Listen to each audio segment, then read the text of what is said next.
Step one, wake up early, gonna rise with the sun. Step two, get some good, some food in you. Step three, think real hard about what you wanna be. Step four, everybody just do your thing. Wake up, today's gonna be a good day. Wake up, today's gonna be a good day. Wake up, today's gonna be a good day. Wake up, today's gonna be a good day. Wake up, today's gonna be a good day. Wake up, today's gonna be a good day. Wake up, today's gonna be a good day. Wake up, today's gonna be a good day. Yo, set your affirmations, aspirations. I got shit to do, the aftermath of preparation. Good food, good mood, blood in circulation. One step at a time, yeah, that's how you make it. Set a goal you control and the steps you take them. I try to pick one thought, have some concentration. And if I make a mistake, it's called education. I try to do this every day, call it replication. Wake up, today's gonna be a good day. Wake up, today's gonna be a good day. Wake up, today's gonna be a good day. Wake up, today's gonna be a good day. Wake up, today's gonna be a good day. Wake up, today's gonna be a good day. Wake up, today's gonna be a good day. Wake up, today's gonna be a good day. So life ain't easy, yo, I think there's a reason though. Ups and downs, just like every different season, yo. Sometimes I'm high, other times I'm barely breathing, though. I always gotta fight and hide from the demons, yo. Negative thoughts are poison, they rot. Head full of flies, so here come the clouds. They'll never stop unless I can swap all the bad for the good in my head when I'm lost. Yeah, so I'ma fake it till I make it. Positive thoughts are overtaken, I got patience. One day at a time is how you operate a cadence. A flow, you grow, you show yourself a foundation. Stay away from all the shit that causes temptation. I know that I like to do it cause it's sensation. I live my life in my head like a narration. Don't expect greatness, do my best, man, I'll take it. Wake up, today's gonna be a good day. Wake up, today's gonna be a good day. Wake up, today's gonna be a good day. Wake up, today's gonna be a good day. Wake up, today's gonna be a good day. Wake up, today's gonna be a good day. Wake up, today's gonna be a good day. Wake up, today's gonna be a good day. Wake up early, gonna rise with the sun. Step two, get some good, some food in you. Step three, think real hard about what you wanna be. Step four, everybody just do your thing. I have a question for you. If you woke up this Friday morning and you looked in your bank account and there was $10,080 magically there, and you're like, wow, that's amazing. But the only stipulation is you have to spend it all in 1 week and it'll be gone. And then the following week, you'll get another $10,080 deposited, and so on and so on. You can spend it however you want. Or if you don't spend it, it disappears. Would you spend every cent every week, or would you allow it to be wasted and taken away from you? Well, guys, this Friday, you're going to wake up and there's going to be 10,080 minutes that God has given you for the next week. And you can spend them however you want, or you can simply waste them. Guys, I highly suggest that you spend every minute of next week doing amazing things, and don't allow 1 minute to be squandered, because you never know when God won't deposit another 10,080 minutes in your life, guys. Go out and live a great life. Welcome to the Bullhorn Betty Coffee Club.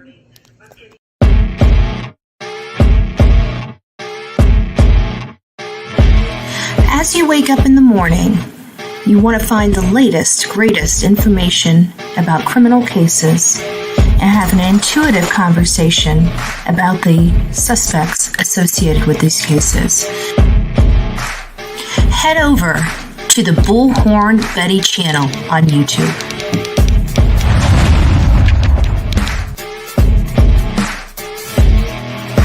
Get breaking news right here on the Bullhorn Betty channel. Welcome to the Bullhorn Betty Coffee Club. Enjoy your stay and enjoy your day.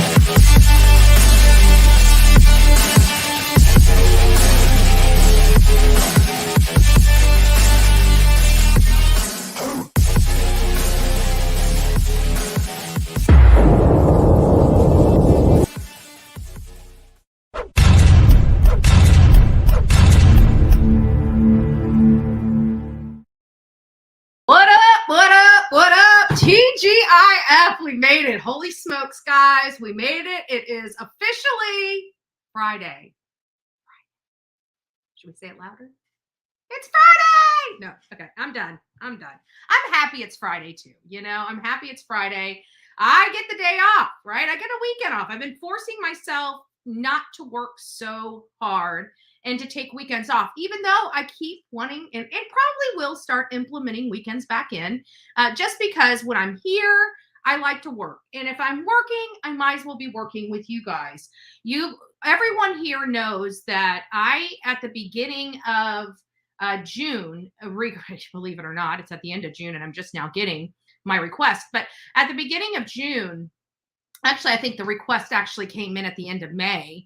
And at the beginning of June, they called me with an estimate. And so long story short, I ordered a huge document dump from Moscow Police Department. It cost me well over $300. And the results were about 1,600 pieces of documents, 1,600 pages of documents that I'm working through right now, and a litany of videos that I'm going through. And of course, as you see, I put up a video yesterday, and we're going to go back to that video. I want people to see it because nobody's really seen this video. The next video that I will be showing you, it has been seen, not as widely known, but it has been seen by Law and Crime. Law and Crime did release the second video that I'm about to release, but I haven't released it on my channel just yet. So give me just a second. I'm going to gear this up so we can watch that first video. And, of course, people are asking, why are you, it's nice to see these kids, all the victims in this case, the Idaho 4, the 4 University of Idaho students that were slain in their sleep in the early morning hours of November 13th, just on off campus, from the University of Idaho. We've been following this, and we're saddened by the sheer gravity and knowing the details of the crime. Okay, the fact that these kids, we're going to call them kids because to us, for the majority of us, they are kids. I mean, our audience is women between 45 and 50. That's the bulk of our audience, is 45 to 55. So many of the people that watch this have children, and most of the people that watch this show have grandchildren. So it's hard for us not to have this our hearts, because we look at this case and we look at our own children or our own grandchildren, and we can interchange ourselves with these families, and it scares the crap out of most of us. But seeing these kids, they were so good. I mean, I think it just, there's a piece of me that every time I watch them and just see how genuinely nice and wonderful these kids were, I think the more it hits home for at least many of us, the true gravity of what was taken from this world, what those 4 students could have accomplished. You're talking, I mean, they weren't just beautiful and they weren't just popular. They had the it factor. They were going to do amazing things. I mean, Kaylee Gonzalez alone, she graduated college in like 2 years before she was supposed to. That's a girl that had her head screwed on right. A lot of people are dubbing this house the party house because there were a few parties there. Well, when you look at the neighborhood in conjunction with their house, there was neighbors that got law enforcement called on them a lot, a lot more than this particular house. We're establishing some of the new allegations, primarily the drug and substance abuse allegations. We're working on, finding out whether that holds water or not. This is a tedious task. It's one that, it's a fine-tooth comb. You got to try to figure out what you're looking for.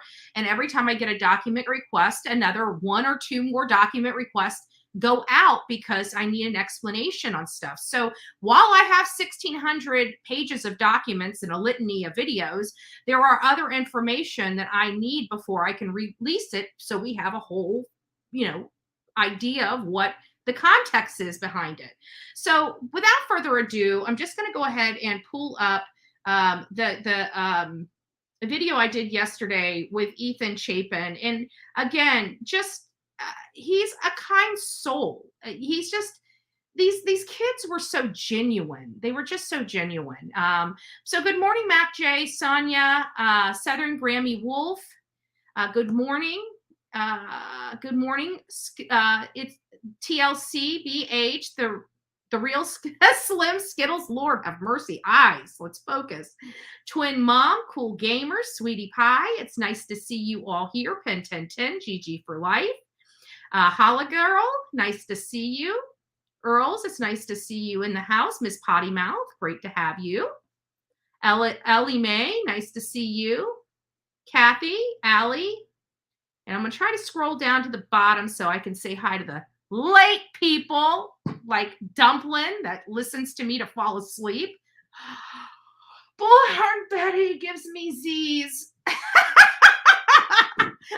instead of wings like the Red Bull. Bullhorn Betty gives me Z's. Sorry, I had to. Karen Davis, Moonlight Magic, Michelle, good morning. Turd. That's funny. So anyways, so here's just, and it just shows you, I mean, here it is, late at night, Ethan's driving his friend that's clearly intoxicated and underage home so he doesn't get in trouble. He's doing the right thing. But it just, I don't know, it just humanizes them to see them like this. And again, just this kid is a great kid. He didn't deserve this. So anyways, without further ado, for all that didn't have an opportunity to watch this skit yesterday, let me get this banner off real quick. Don't forget to hit the thumbs up button on your way in.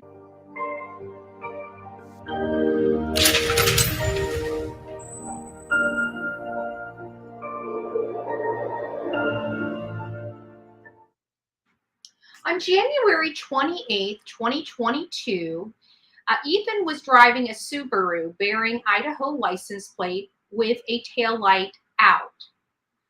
An officer driving behind him, as you see here, ended up initiating a traffic stop upon Ethan. This is the only traffic stop I have been able to acquire in my request for production of documents related to, as you see, Ethan Chapin is doing a good job of driving his friend John home. John appears to be intoxicated, and Ethan Chapin appears to be the designated driver. So check this entire video out. You will actually see Ethan Chapin receiving a field sobriety test related to this traffic stop. Take a look.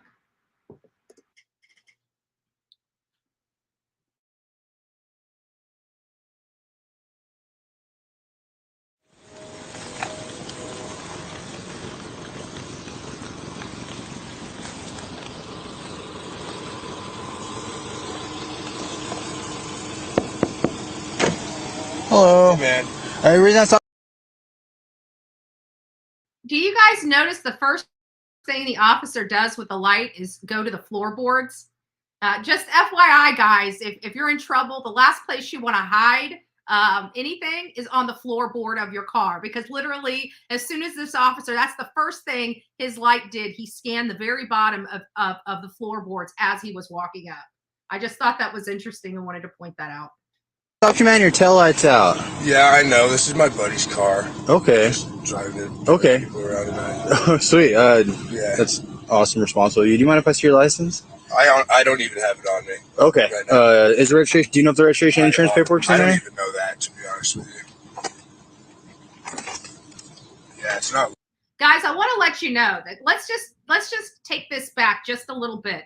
This officer was ultra cool with these kids. Okay, first of all, Ethan had no driver's license, no proof of insurance. They had an open bottle of liquor and an underage drunk kid in this car. Okay, so let's be honest. These officers were very appreciative that Ethan was being responsible enough to drive that kid home, and instead of that kid trying to drive himself home. Can we at least acknowledge that? I mean, No driver's license, no proof of insurance card, open container in the car, and a drunk underage kid. Like, the officer was, let's be honest, he was being ultra cool. And he was showing Ethan he was proud of, his choice to make sure that his friend got home safely. So I just wanted to point that out to everybody. Okay. Do you have a picture of your ID or anything on you? My ID? I don't believe so. Okay. I'll just grab your name. Do you mind grabbing that bottle you put back there? Do you mind grabbing that bottle you put back there? The bottle that you put back there that's open, do you mind grabbing that? I appreciate it.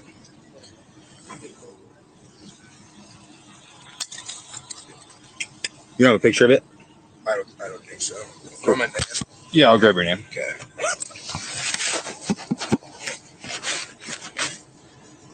Ethan. What's your middle name? James. What's your last name, Ethan? Chapin. Chapin. And I didn't realize at the time that they sent me this because they redact everything for me at the police. And I think the reason why is that this phone's no longer in service. But I noticed in other videos they redacted the phone number. It wasn't until I published this that I realized that he gives his phone number and they didn't redact it. But it was already posted after the fact. So I'm not too worried with it if law enforcement is not too worried with it. Just FYI.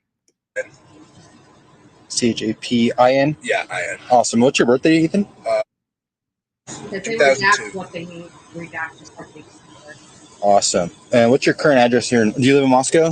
Are you staying in Moscow, like to go to school? I go to school here. Yeah, what's your address here? I live in a fraternity. Okay, what's the address? You have it? 735 Nez Perce Lane Drive. Okay, 735 Nez Perce. Yeah. Awesome. What fraternity you go to? Okay. Sweet. And what's your phone number, Ethan? 360-982-1841. You said 9841? Yeah. Sweet. What's your name, bro? Yeah. I'm John. John? Gearing. John Gearing? Yeah. Is it Jonathan or just John? Just John. John? Yep. How do you spell your last name? Gehring. Hring. Awesome. What's your middle name, John? Martin. Sweet. What's your birthday?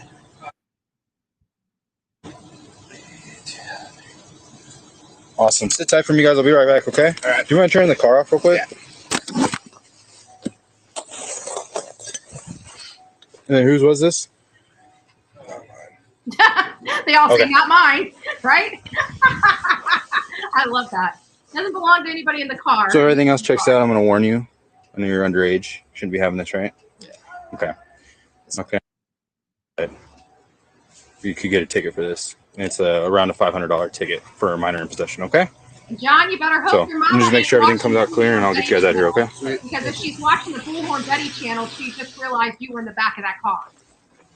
So sorry for Dr. Alrighty, Ethan, I'm just going to make sure you're good to drive, man. I'm just going to have you pop out. I'm going to check your eyes real quick and get you guys out of here with a warning, okay?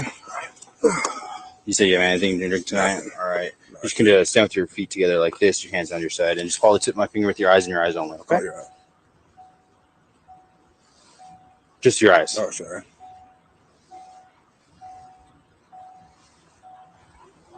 Sorry, my thumbnail on this show is right on his face.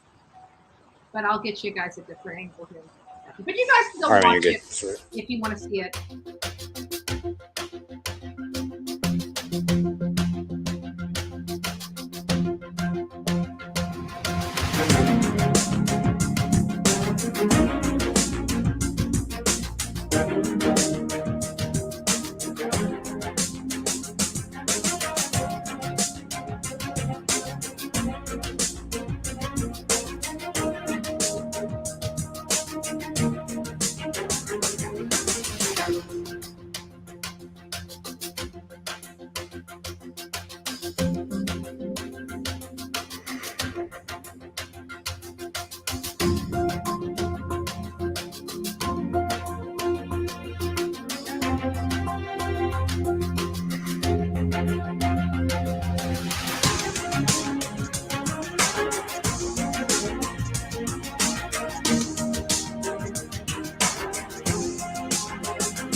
No, it's not the same night.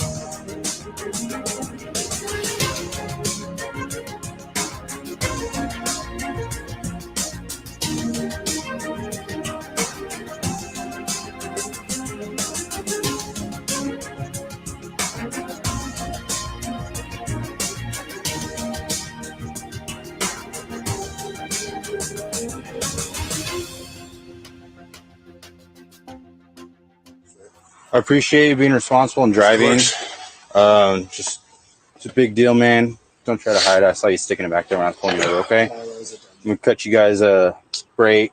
Just be responsible tonight, okay? Yeah, I'll go home and get a different car. All right, guys.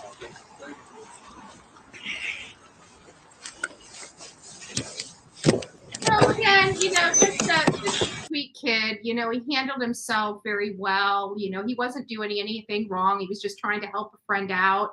He was just very kind and sweet to law enforcement, and even joking like, I'm going to go get a different car, one that doesn't have a bad, tail light. It was just, I don't know. It's just, it kind of melts your heart. You see these kids out there, and you see like, this isn't, it's in all fairness, a seemingly stressful situation. Nobody likes getting pulled over, by law enforcement, especially at night. And, Ethan's probably sitting there sweating a little bit. He's thinking, oh crap, I don't have my driver's license. I don't have my insurance card, and still just handled himself and, just let it work its way out. And the officer was ultra appreciative, of him doing a good deed and a good service. And, clearly he was not drinking. He had not been drinking. He was completely lucid and, just trying to help a friend out. So it just kind of breaks your heart just a little bit more,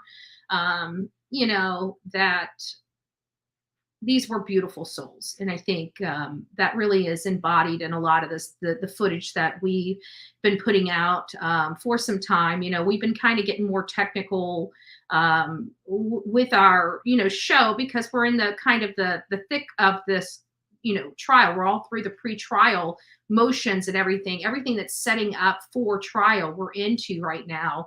And, we're spending a lot of time researching, the law, researching all these things. There's a lot more that's in here besides just this. Now, I did run across one that was kind of, it was, I'm going to have to go through my studio because I haven't dropped the video yet. It's one that we've seen before. One that was seen for a split second. It wasn't one that was really a notable video from Law and Crime. It actually came in my document request. And so when I was doing my research, I realized that this was provided to us, but previously, Law and Crime. Not too many people picked up on this particular one because everybody was focused on the first noise complaint on September 1st, because there was a lot of kids that came to the door and people were trying to identify the kids and everything like that. So more focus was actually on that very first noise complaint video. But the second noise complaint video actually had Xana coming to the door and speaking with law enforcement. And she was really cute because she was you could tell she was a little intoxicated. She's spinning law enforcement like this cute little tale where she's telling them, oh yeah, I was just laying down to go to sleep. But and I couldn't play it because I didn't want to get hit with the, copyright, but the music, like when the officers pulled up, like this music was blaring, like literally blaring from a block away. And so they're walking up to this house, and she comes to the door and she's, all like looking tired a little bit. And she's like, oh yeah, I was just trying to get some sleep. And you're like, girl, you weren't sleeping. There's too much music. It was just cute. But, these are the things that are precious. These are the things that are really precious. I appreciate the vid drop so much. Another testament to how responsible and caring Ethan was. Absolutely.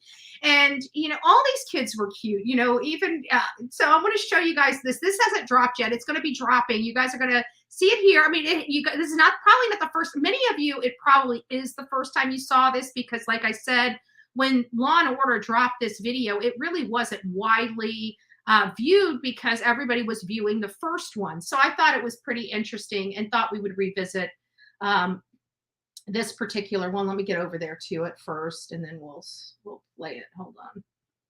Let me pause it. It always likes to play first. So here, you guys get to see this.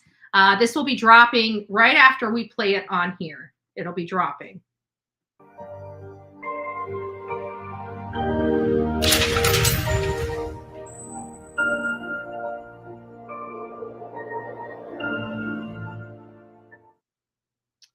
Good morning, TGIF Bullhorn Betty here. I have been covering the Idaho 4 and the Brian Kohberger case since the beginning.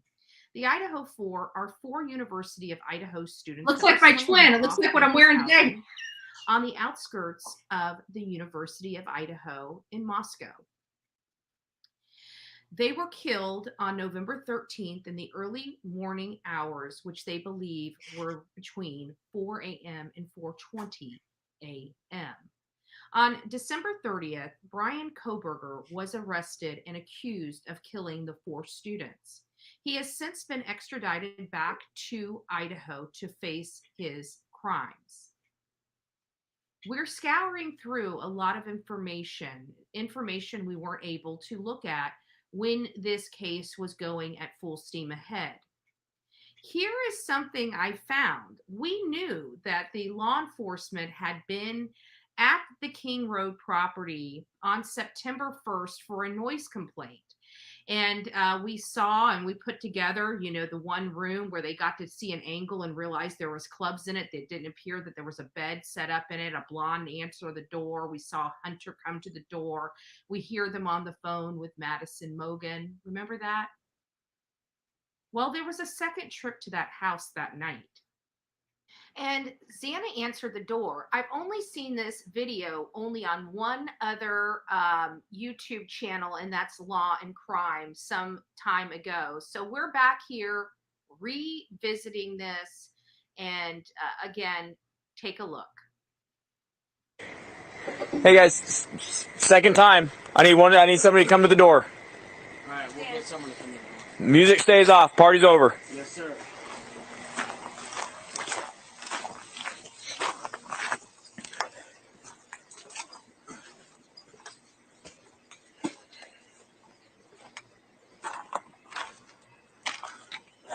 Same place we were earlier.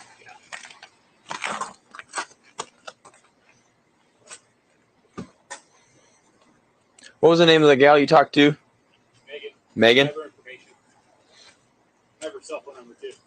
Why don't you call her? Okay. Tell her she's here to come outside.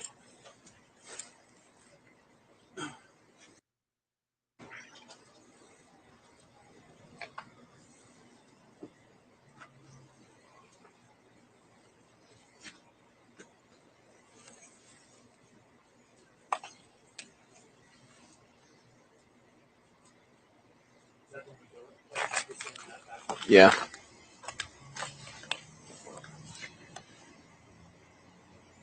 And that house right there, that gray and white one, is the one that had the camera on it that picked up Anna's Huh? Didn't you call her? No, I haven't. Oh, that's right. You talked to her on somebody else's phone, huh? Phone. I failed to ask for that quite bad.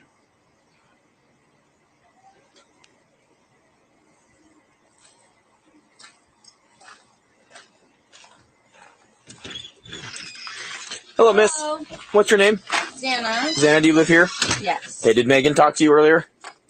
No. Okay, does Megan live here? Megan. I do not have a Megan that lives Megan here. Mogan? Maddie Mogan, yes. Madison Mogan? Yeah. Madison Mogan? Okay, she does live Sorry, here? she is at the club. She's 21. I'm just going to bed.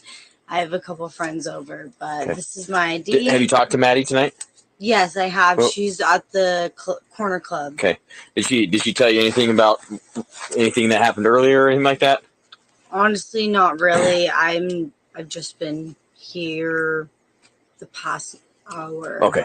Just trying to go to bed. Can I grab your ID for me? Yeah, I'm not 21. Okay. My roommates are 21.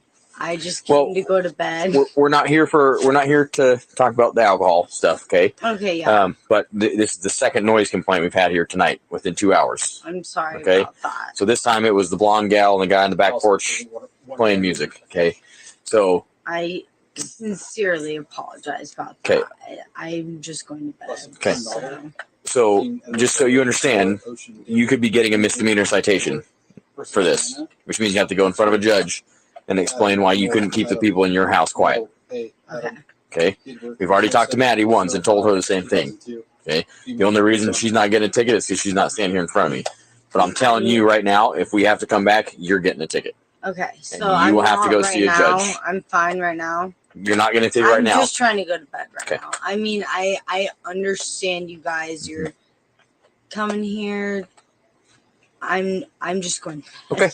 Well, understand that you're responsible for the residents. Okay. So whoever else is here, if they have a safe way to get home, you need to kick them out or tell them to come inside and be quiet. Okay. Because the houses that are on this hill all the way around here, we can hear you from clear down the road when we were coming up here. We can hear the music. Okay. And that's I'm so sorry. we're past the point of having polite conversations, okay?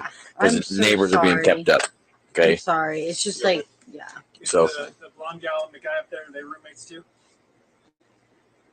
I'm sorry, what? The blonde gal and the guy that's upstairs, are they roommates too? None of my roommates are home. I'm the only one home. These are all my friends. okay. So do you understand 100% I understand. what's going to happen? I'm just going to tell everyone, get the fuck out or figure it out. And I'm not saying that you got to tell everybody they have to leave, but I'm telling you, any outside music, any loud yelling needs to be done. Okay. Because next time you're getting a ticket. Okay. Okay. And if you get a misdemeanor citation, the university is not going to take kindly to it. Yeah. So not only do you have to go see a judge. I've never had to deal with this ever. Yep. And we don't want to start now. I don't ever remember having to come here. So I understand you guys are having to get together, but people have a way of taking the invitation and using it as an excuse to get out of control and be loud. Advantage. Yes, exactly. Okay. I'm so sorry. It's okay. I just hope for your sake that your friends don't put you in a position where you get the citation and you have to go to court to defend yourself from your friend's behavior. Make sense? Okay. Thank you so much. You want to get a good phone number for her? Yep. And just remember, the Dean of Students Office probably will be contacting you about this as well. Okay. Yep. About students code of conduct Okay. issues. Do you have my? You didn't get your number. What's a good telephone number for you? See, they redacted this one, so I think the other phone's just off, and that's why they didn't redact it. That's Xana Cornado. Some of them they redacted. XANAKERNODLE. I know, Dumpling, but they are also respectful. Any questions? No questions. Okay. Make sure your friends don't put you in a bad position. Tell them it's time to be done. Okay. There's like no one in there. Yeah. It was the two that were around the back. We had to holler at them to turn the music down. So, Thank you guys. I'm so sorry. Nope, that's all right. You take care, okay? Thank you.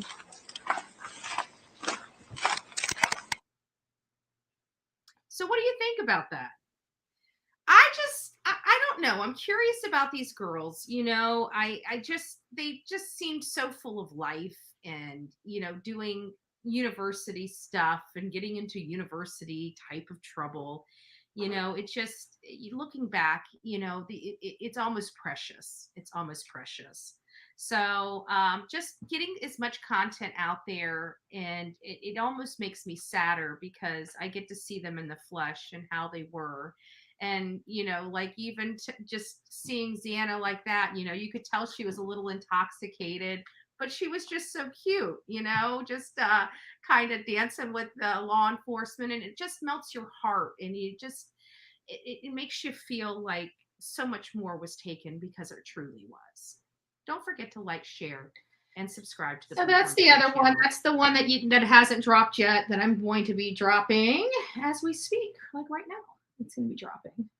So I just wanted you guys to have a first opportunity. I got that. That's why I was running a little late this morning. It's because I was putting the final touches on that video. That's why I'm sitting next to my twin Bullhorn. Oh, sorry, wrong side. My twin Bullhorn Betty. Meet Bullhorn Betty.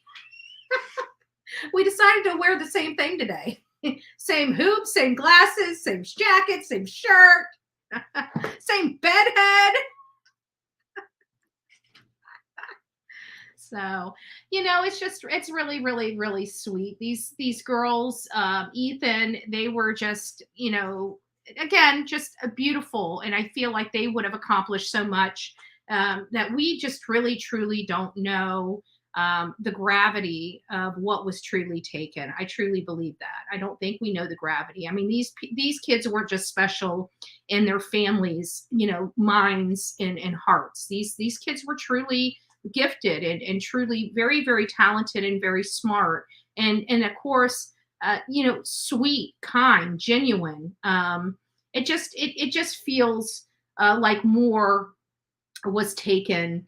More was taken. One of the reasons why I decided to go live a few minutes earlier than what was said is because there's some stupid comments out there, and I want to address one. There's just people that just can't, that have to be told everything. They can't think for themselves. They must have been horrible at puzzles. They must have not been able to. You remember those dotted lines where you had to go from one line to the other? They have no critical thinking or problem solving processes that go on in their brains. Like sometimes, like I'm coming down harder. Like this is so, to me, and I understand that there are people like this, and there are people in my chat that are like this. So I'm not trying to be disrespectful, but sometimes you just got to be able to have a puzzle in front of you and find ways to put that puzzle together without being told how the pieces go. That is what we do each and every day that we come here and look at these cases. We're provided all of this information, and we have to put it all down on paper, write notes, have diagrams, have, cross-reference this to that.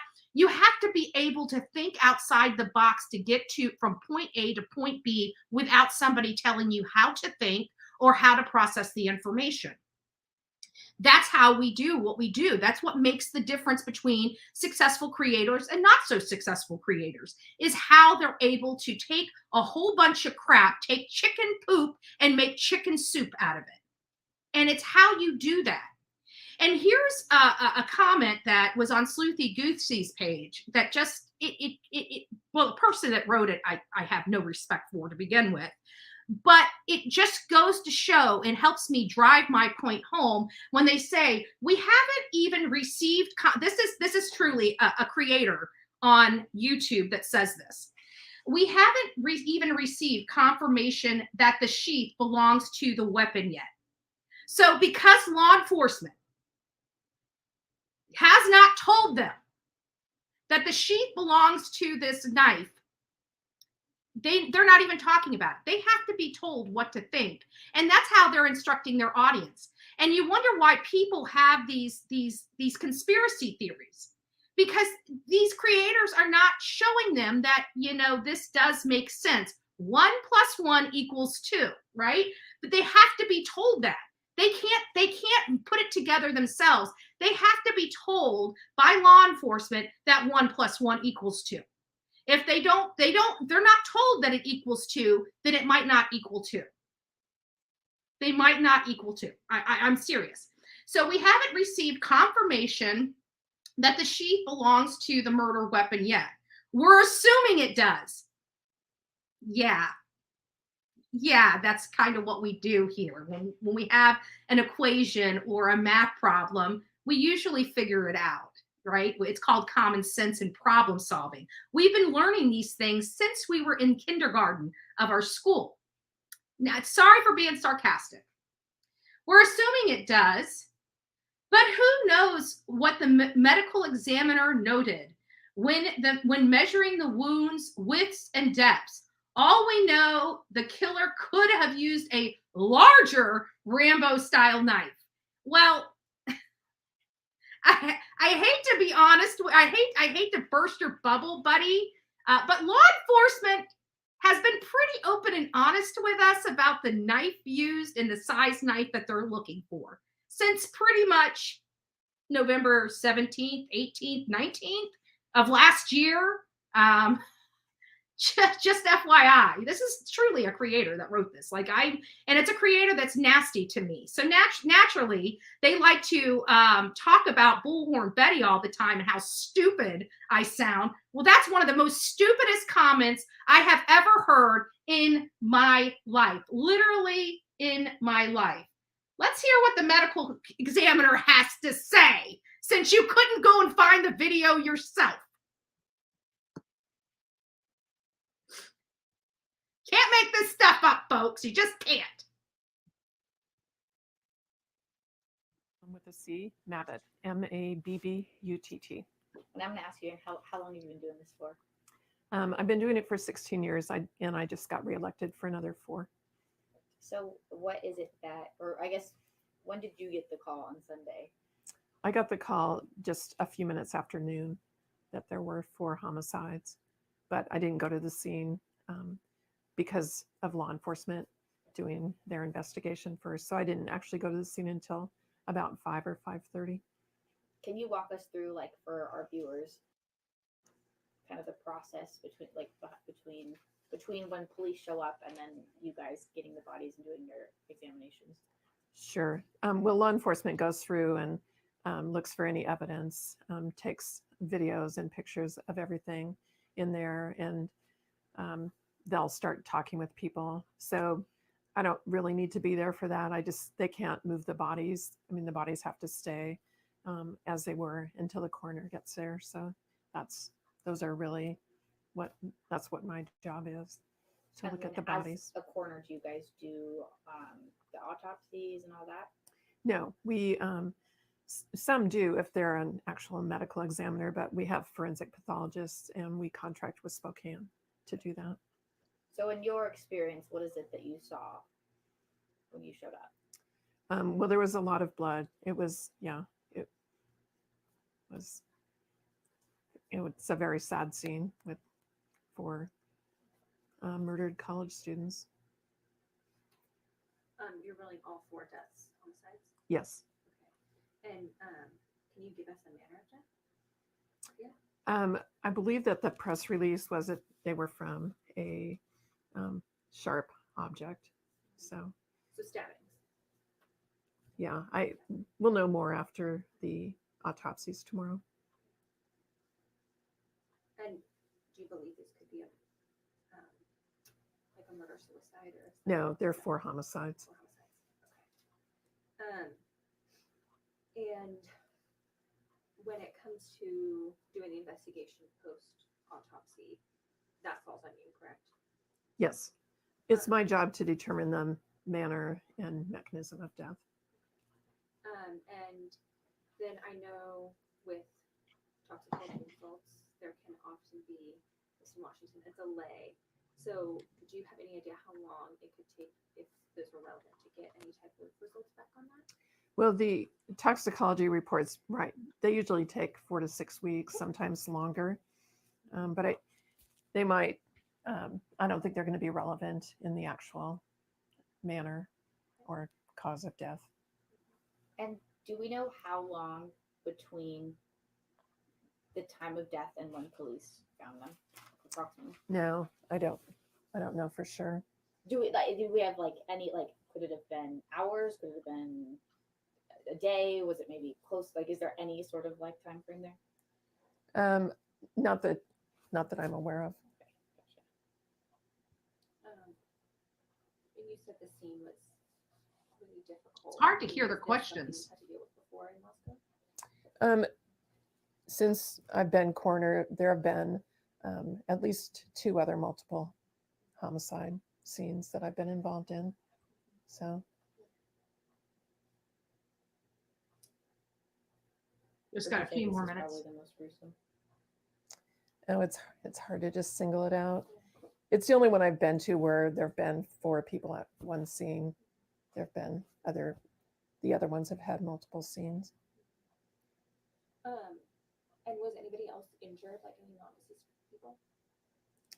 Not that I'm aware of, but Right. I wouldn't necessarily be. So they're asking some inconsequential questions. So I'm going to pop over here and let us hear what was said after the university, after the We're going to have a commercial, but If you have a fear of we're going to listen to this is after the autopsy. So I want people to hear all this. You heard from the coroner. Now we're going to hear Camel's rewards at Northern Quest for all the ways you play. Breaking into our newsroom tonight, the autopsies of the 4 University of Idaho students killed just days ago were completed within the last 2 hours. Good evening, and thank you for joining us for Crimson News 10 at 10, where you get more news in less time. I'm Mark Hanrahan. The official report detailing their findings and their recommendations has been sent to the Latah County coroner.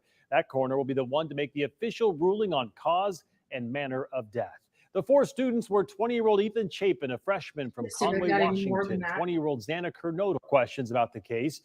The Moscow police chief addressed the media for the first time today. He answered some of our questions about the case. Chief James Fry said all 4 victims were stabbed to death. The weapon has not been recovered. So there you go. They've all been stabbed. Let's discuss this. And again, the pieces of the puzzle that need to be put together. They have focused on this Rambo-style knife since before the autopsies were done. They found the sheath at the scene that had DNA linking Brian Kohberger to that scene, and they have not gotten off that K-bar knife and that sheath since out the gate. So I'm sorry if you cannot understand, again, being sarcastic to this animal that I don't like, and I'm going to call this person an animal because they're just a jerk. If you can't figure that out, maybe you shouldn't be in true crime. Is all I'm saying, because you're a creator. Okay, now for our audience not to be able to, that's one thing. But when you're a creator covering true crime, you should have a good handle on this information that's been readily available since November 17th, 2022. It's not an assumption at this point. I think it's well established what knife was used to commit this heinous act, and the fact that that knife sheath is connected to that very knife that committed this heinous act.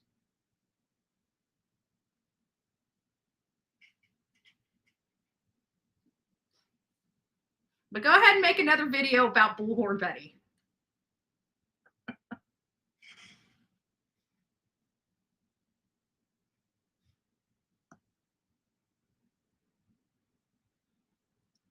A few other, documents have been filed in this case. There is this the right one? I thought there was 1, 2, no, hold on, let me refresh. Make sure this is the right one. Okay, I thought there was like 4 different documents down here instead of 2. Give me just a second, let me refresh. It's refreshing now. It'll be popping up shortly. At least I think it should be popping up shortly. Here we go.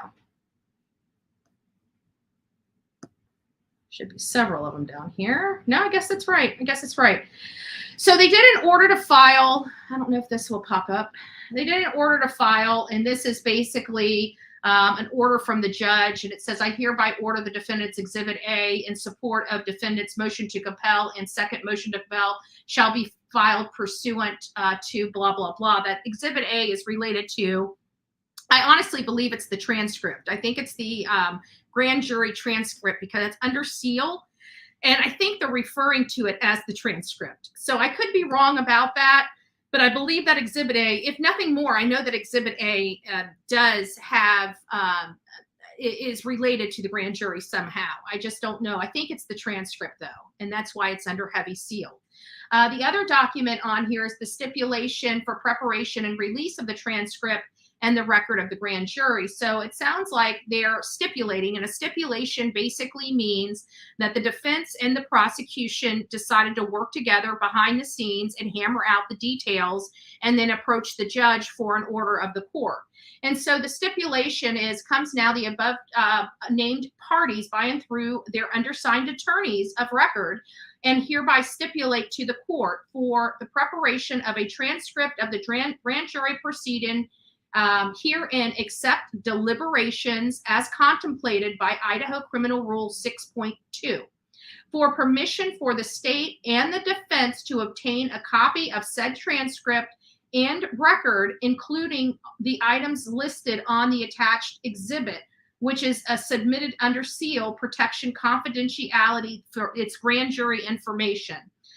Copies of the exhibits and copies of the questionnaire for the jury with the understanding that the same will remain confidential.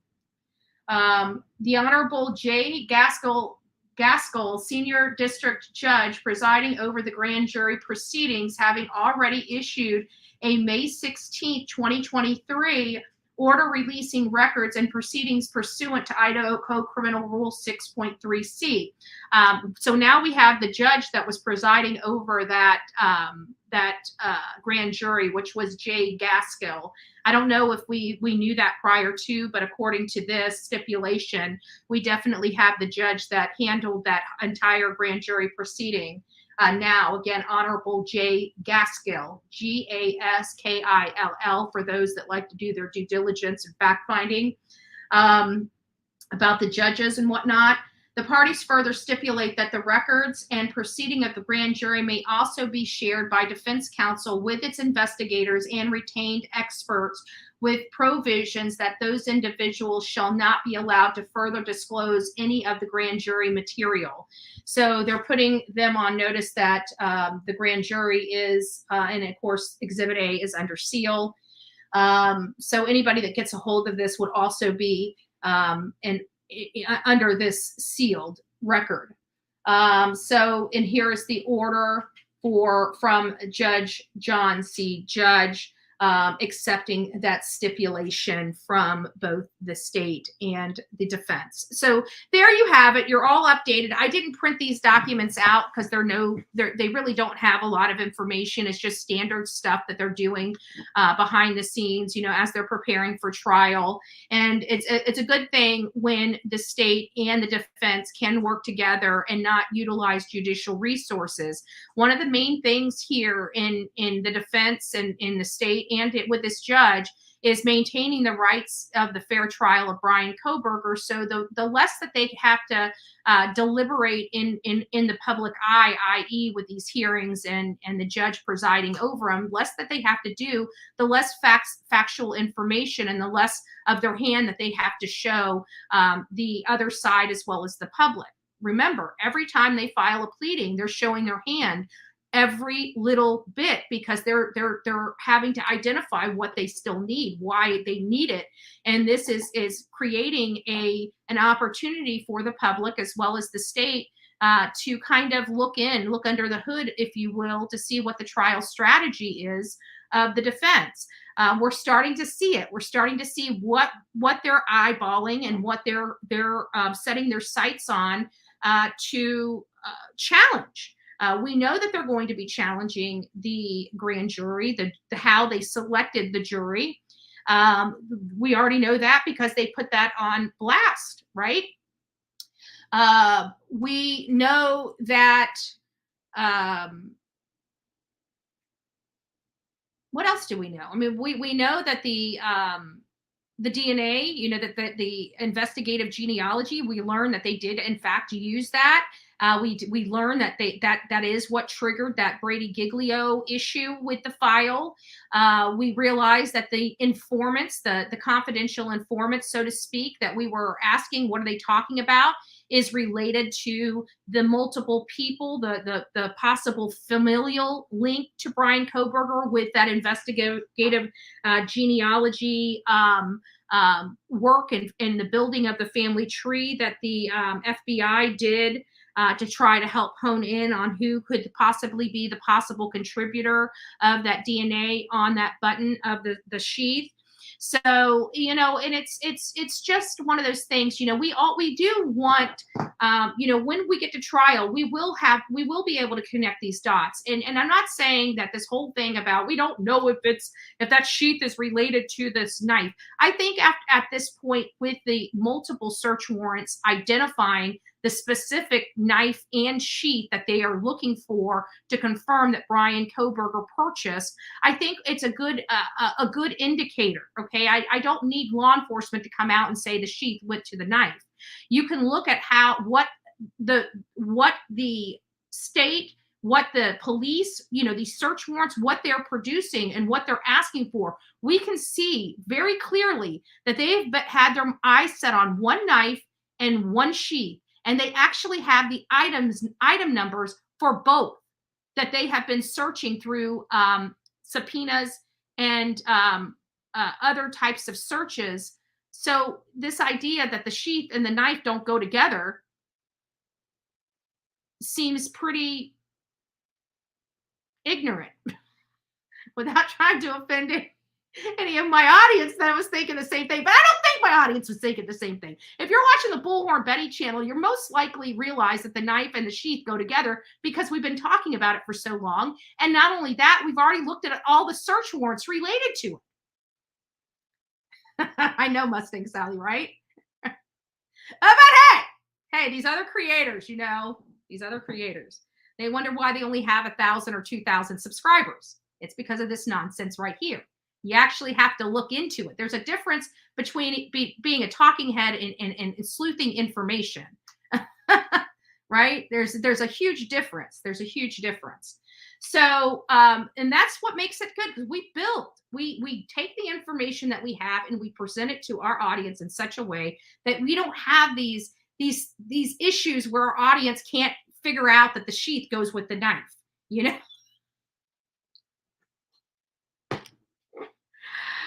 Oh, all I can say is you can't make this stuff up, right? You can't make this stuff up. I'm not offended, baby.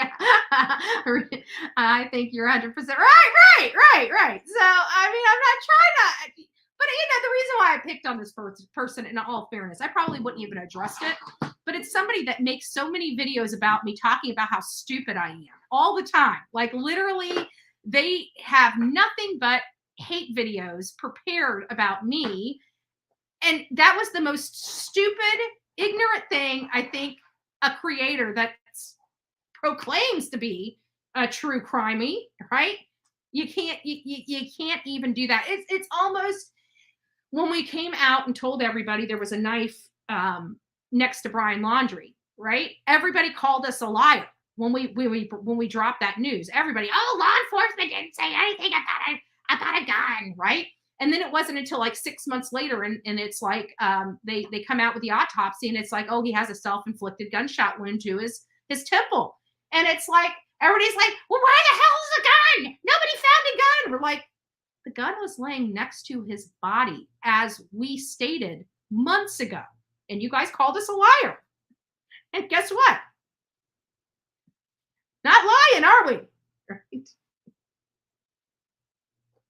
If I could take and clip everybody that called me a liar, and I just want to check, I wish I had a camera on their face when they were proven wrong. When they were proven that they were the ones misrepresenting and saying lie, right? But whatever, I digress. So anyways, there's kind of it, that's really it in a nutshell. We've been going over all the stuff related to,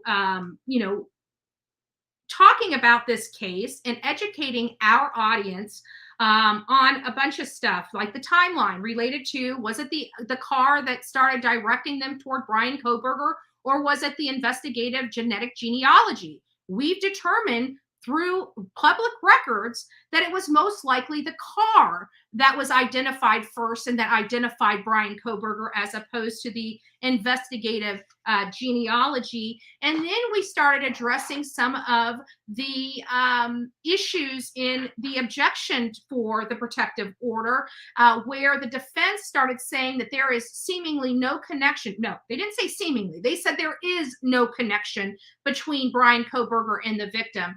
And I disagree with that, because there is the DNA evidence inside their home from a man that should not have been there, i.e. Brian Kohberger. So that's a connection between the suspect and the victim.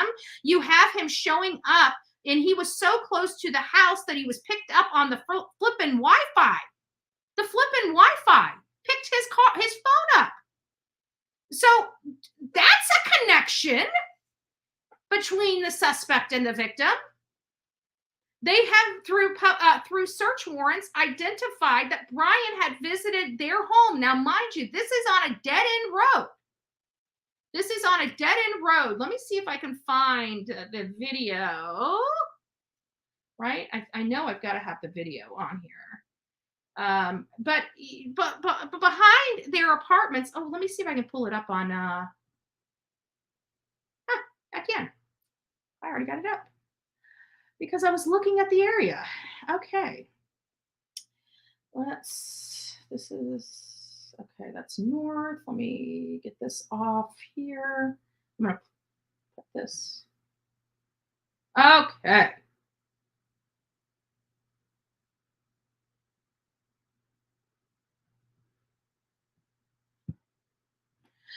So what you're seeing here, let me blow this up a little bigger for you guys. Okay. So this is their house right here. Here is their house. I don't know. Can you guys see? You guys can't even see my, there we go. Can you guys see that? Okay, you can see my cursor now. So here is their house. Okay. This is a dead end road. This is a dead end road. This is a dead end road. Okay. So the only road that isn't a dead end road here is this one, which turns into Walenta when you get around the corner. See, it turns into Walenta. That is the only road going through, right? This is all dead end. Queen Road is dead end. Excuse me, this is King Road. This is Queen Road. These are all dead ends. This dead ends at a house. This dead ends at the back of an apartment complex. It goes into one big circle around the apartment complex and back out. There is nothing in this area for somebody to go through it. If you turn on Queen Road, you're landlocked. You're locked in. This is the only way into this area and the only way out right here. That's it. This is all dead end. So there's no reason for anybody to be, to be here unless they're partying, visiting a friend. There's no way to get through to the backside of this. This is all dead end roads. This is your only entrance in right here.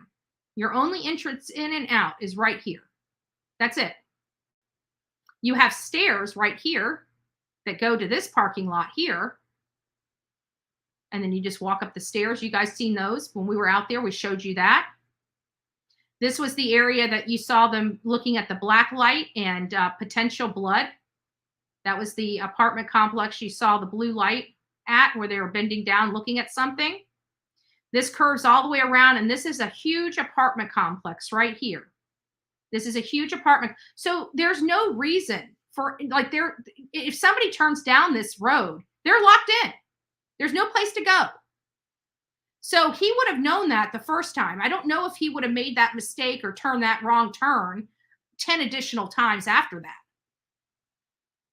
So this idea that there's no connection between the victims and the suspect, I totally disagree. I totally disagree. But you know what? It's going to be that forensic data, the car information, the cellular tower information, the RTT information, which gives you the how far away from that tower you are, what section of that tower you're in. There's a lot of great information that has nothing to do with DNA or eyewitness testimony. Nothing. Literally nothing. So this idea that they had no connection and there's no explanation for the lack of DNA. Well, there is DNA. There's DNA linking Brian Kohberger to 1122 King Road. So there isn't a lack of DNA. There is DNA there. But what they're saying is, because we heard from the coroner that this was a very bloody and gruesome scene. Bloody and gruesome. So why wasn't all that blood and grossness taken with Brian when he left the house? Well, we have to remember, and we've said this from day one because everybody was complaining. Why would he possibly leave that sheet there? Remember, everybody kept saying he would never have accidentally left it there because he's so meticulous. He's so meticulous. But we always forget how meticulous Brian Kohberger is when we try to explain the lack of DNA, the lack of the victim's blood being in his car, his home, his office. Well, it's because he was meticulous. And again, I truly believe he intentionally left that sheath in that house.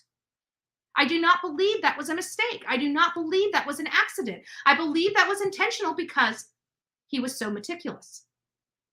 And I think it's no different with all this lack of blood. And not only that, but it was brought up a very valid point. He had 6 weeks to clean. 6 weeks to clean before law enforcement ever even confronted him, touched him, talked to him, watched him, anything. 6 solid weeks. He had crime labs and stuff at his school. How do we know he did not access and clean his car with the school's facilities, with the latest technology? How do we know that didn't happen? We don't. I mean, if we want to speculate about something, that seems to me to be the best possible speculation, because he was a criminology student. They do have all the types of equipment that law enforcement would most likely have at their disposal. And Brian was a TA with a card to access the school. Now, what portions of the school he could access with that card, we don't know. But he did have access to a college. He did have access to a college with a crime scene unit investigative class. Is it really that far of a stretch that he would have had an opportunity to go there and clean his car? I mean, he did have an opportunity, even though Wazoo stated he didn't have access to those cameras. I'm working on new details that I think might explain some of this. I can't talk to you guys about it now. I may fall flat in that story, but I can't bring it up now until I have all the information in front of me to see if it holds water. But we do have to think about that. I don't need police or investigators telling me what to think. All the information is right there for us. We need to put it together. These are all puzzle pieces with jagged edges, and we need to try to find a way to fit it all together to make a picture. And so far, we've been doing a pretty good job. But I absolutely believe, let me just tell my audience this, okay? This is an opinion based on relevant facts. I believe that the knife sheath that was found next to Maddie Mogen's body belongs with the knife that killed her, okay? And I believe that knife was a K-bar knife, okay? Just in case you guys didn't know, I figured maybe I would help instruct you. I need to stop. All right, guys, it's been an hour. It's Friday. I will most likely be off the rest of the day. I've got a meeting today with someone, and then I'm going to go spend some time with my BFF. I will most likely be back tomorrow. We have a lot of stuff that we're going over. Again, I've got a 1,600 page document dump and a litany of videos that I'm still trying to go through. That's why we're shortening up the lives, because I gotta have time to do the research so you guys get new content. I hope you enjoyed revisiting Xana. Again, it was just these precious moments that I think we took for granted at the beginning of the case because we were just trying to find information. But now we can go back and really just appreciate these young kids. Again, they were very respectful. They were very sweet, kind souls. They were very smart, very talented. And I just don't want to forget that. I really don't want to forget that when it comes to these 4 victims. So anyways, guys, I hope you enjoyed this. I hope, if nothing more, you guys got to see something maybe you didn't see before. That's really the name of the game. We're just trying to get you guys the most up-to-date and freshest content, stuff that you haven't really seen. We have a lot of the stuff that, every day, every week, we just keep throwing the same stuff up, and talking about the same. I don't like that. That's why sometimes I back off. People are talking even now, why am I not covering the Summer Wells case? I am covering the Summer Wells case. I've been covering the Summer Wells case. I have been out there probably more times than just about any other creator that doesn't live in the state of Tennessee, right? So the case is not gone for me. It's just that I know there's only so much we can talk about. How much more do you want me to explain? I have presented my entire case to my audience on what I feel about Summer Wells, rehashing the same issues that we had already discussed. To me, is just it's providing absolutely no additional content. Do we want to bring and make sure that Summer's name is out there? Yes, but we are at a stalemate here until she is either designated as deceased. This case is really not going to go very much further. People believe that she's out there somewhere. It's been 2 years. This case was, everybody under the sun has called in tips of sightings that they believe that it was Summer, and come to find out when law enforcement checked it out, it wasn't Summer. This idea that Summer is out there somewhere and that she's just lost, or somebody she sold, or it's not, that is the case for a lot of people. That is not the case for Summer Wells. And how do I know? Because I did the job that needs to be done. Now the case still needs to be built. Law enforcement still needs to wait the time. Law enforcement still needs to determine that Summer Wells there's not much more I can do for this case. I'm waiting for somebody to be arrested. And once the person's responsible for her disappearance and what I believe her death is, once those people are behind bars, we will be back talking about Summer Wells. But what else are we supposed to be talking about when it comes to Summer Wells? We went out to the water hole. We've talked to all the people. We've talked to neighbors that nobody else has spoken to. We've heard all the stories. We've got Hunter's side of the stories. We've got his family side of the stories. We've got the neighbor side of the stories. It's all leading back to the Wells. If people either believe the Wells have done it or they don't believe the Wells have done it. There's really not a whole lot of in between that. So what else am I going to be able to provide my audience and YouTube about the Summer Wells case that I have not already provided them? There's nothing, because I believe the people that are responsible for it are staying in Arkansas. And until they are arrested, until somebody is charged with Summer Wells' with her disappearance and most likely death, there's not a whole lot Bullhorn Betty can really talk about the subject. Now, if you want to learn about it, go search Summer Wells on my videos and on my lives and learn about the case, because I've covered this case extensively. There's nothing left for me to do except sit here and wait for the people to be arrested for the crime. That's it. I've never left her. I've never stopped praying for her.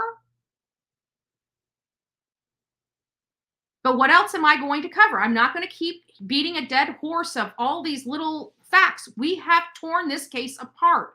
Everything leads back to Don and Candace Wells. You either believe it or you don't. There's nothing much left to say.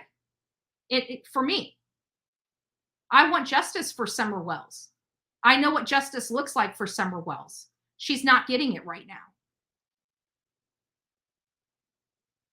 We pray for her. We pray for justice, and we will continue to do so. And as soon as Don and Candace are arrested, we'll be talking about this case again as we go through all of their paperwork like we're doing for Brian Koberger. But there's nothing left for me to talk about when it comes to Summer Wells. I believe Don Wells was home at the time. I believe the reason why Candace called Don Wells is because he was home, and when he left, Summer disappeared. There's a lot. There's a lot. There's a lot that I hold in, and there's a lot that I hold back. But, people believe that Summer was just, it was an accident and the parents freaked out. I honestly believe when we find out what really happened to that poor baby, you guys are going to want to claw Don Wells' eyes out. That's what I truly believe. So that's where I stand with Summer Wells. I love that little girl. She stole my heart like she did many of you, and she deserves justice. But I don't believe Fred Hill. I don't believe this deceased guy did something to her. I think Fred Hill is in a pickle and he doesn't know, so he's trying to leverage whatever he has to help try to get him a favorable outcome on the pickle that he's in. Because if he really truly knew what happened to Summer Wells, that piece of garbage right there, Fred Hill, I believe would have collected that $50,000, $70,000 that was up for grabs for information leading to an arrest. Everybody knows who did it there. They just can't prove it. That's why there's no point in talking about the case. I've never lied about how I feel. Hell, I talk to Don and tell him, I believe you and your wife did this. I don't hold back. Never have. Never have. All right, guys.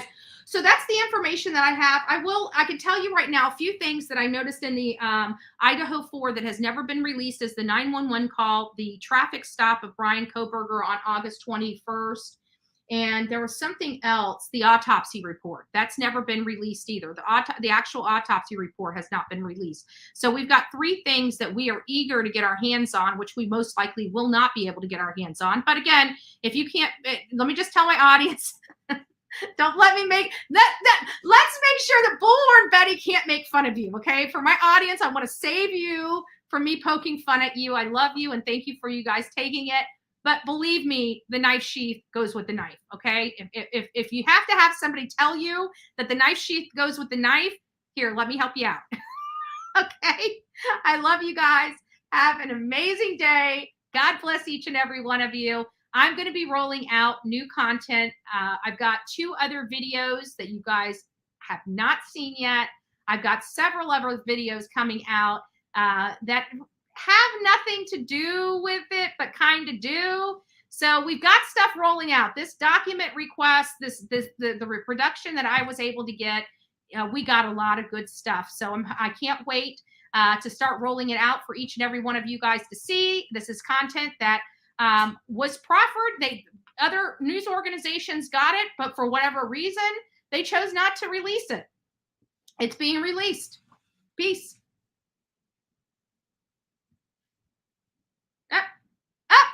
Now we go. Now we go. Peace.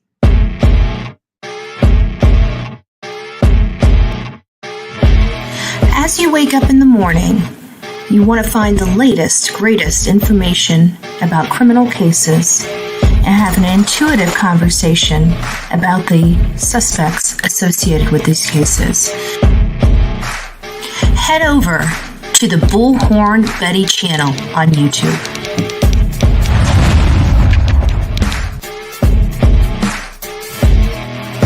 Get breaking news right here on the Bullhorn Betty channel. Welcome to the Bullhorn Betty Coffee Club. Enjoy your stay and enjoy your day.